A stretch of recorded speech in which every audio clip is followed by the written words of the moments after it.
Genèse chapitre 49. Jacob appela ses fils et dit: Assemblez-vous et je vous annoncerai ce qui vous arrivera dans la suite des temps. Rassemblez-vous et écoutez, fils de Jacob. Écoutez Israël, votre père. Ruben, toi, mon premier-né, ma force et les prémices de ma vigueur, supérieur en dignité et supérieur en puissance, impétueux comme les eaux. Tu n'auras pas la prééminence, car tu es monté sur la couche de ton père. Tu as souillé ma couche en y montant. Siméon et Lévi sont frères. Leurs glaives sont des instruments de violence. Que mon âme n'entre point dans leur conciliabule. Que mon esprit ne s'unisse point à leur assemblée. Car dans leur colère, ils ont tué les hommes. Et dans leur méchanceté, ils ont coupé les jarrets des taureaux. Maudite soit leur colère, car elle est violente, et leur fureur, car elle est cruelle. Je les séparerai dans Jacob, et je les disperserai dans Israël. Judas, tu recevras les hommages de tes frères. Ta main sera sur la nuque de tes ennemis. Les fils de ton père se prosterneront devant toi. Judas est un jeune lion.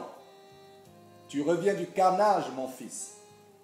Il ploie les genoux, il se couche comme un lion, comme une lionne, qui le fera lever.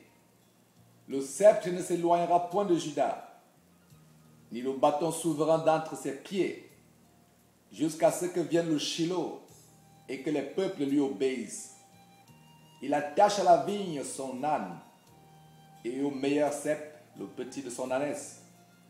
Il lave dans le vin son vêtement, et dans le sang des raisins son manteau.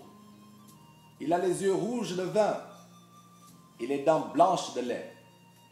Zabulon habitera sur la côte des mers, il sera sur la côte des navires, et sa limite s'étendra du côté de Sidon. Issachar est un âne robuste, qui se couche dans les étables. Il voit que le lieu où il repose est agréable, et que la contrée est magnifique, et il courbe son épaule sous le fardeau. Il s'assujettit à un tribut. Dan jugera son peuple comme l'une des tribus d'Israël. Dan sera un serpent sur le chemin, une vipère sur le sentier, mordant les talons du cheval, pour que le cavalier tombe à la renverse. J'espère en ton secours, ô Éternel. Gad sera assailli par des bandes armées, mais il les assaillira et les poursuivra. Azer produit une nourriture excellente. Il fournira les mets délicats des rois. Nephtali est une biche en liberté. Il profère de belles paroles. Joseph est le rejeton d'un arbre fertile. Le rejeton d'un arbre fertile près d'une source. Les branches s'élèvent au-dessus de la muraille. Ils l'ont provoqué. Ils ont lancé des traits. Les archers l'ont poursuivi de leur haine. Mais son arc est demeuré ferme. Et ses mains ont été fortifiées par les mains du puissant de Jacob. Il en est ainsi devenu le berger, le rocher d'Israël. C'est l'œuvre du Dieu de ton Père qui t'aidera. C'est l'œuvre du Tout-Puissant qui te bénira des bénédictions des cieux en haut, des bénédictions des eaux en bas, des bénédictions des mamelles et du sein maternel. Les bénédictions de ton Père s'élèvent au-dessus des bénédictions de mes pères, jusqu'à la cime des collines éternelles. Qu'elles soient sur la tête de Joseph, sur le sommet de la tête du prince de ses frères. Benjamin est un loup qui déchire.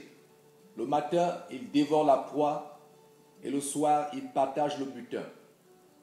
Ce sont là tous ceux qui forment les 12 tribus d'Israël. Et c'est là ce que leur dit leur Père en les bénissant. Il est béni, chacun selon sa bénédiction. Puis il leur donna cet ordre: je vais être recueilli auprès de mon peuple. Enterrez-moi avec mes pères dans la caverne qui est au champ d'Ephron, le Héthien, dans la caverne du champ de Macpéla, vis-à-vis de Mamré, dans le pays de Canaan. C'est le champ qu'Abraham a acheté d'Ephron, le Héthien, comme propriété sépulcrale. Là, on a enterré Abraham et Sarah, sa femme. Là, on a enterré Isaac et Rebecca, sa femme. Et là, j'ai enterré Léa. Le champ et la caverne qui s'y trouvent ont été achetés des fils de Heth. Lorsque Jacob eut achevé de donner ses ordres à ses fils, il retira ses pieds dans le lit, il expira et fut recueilli auprès de son peuple.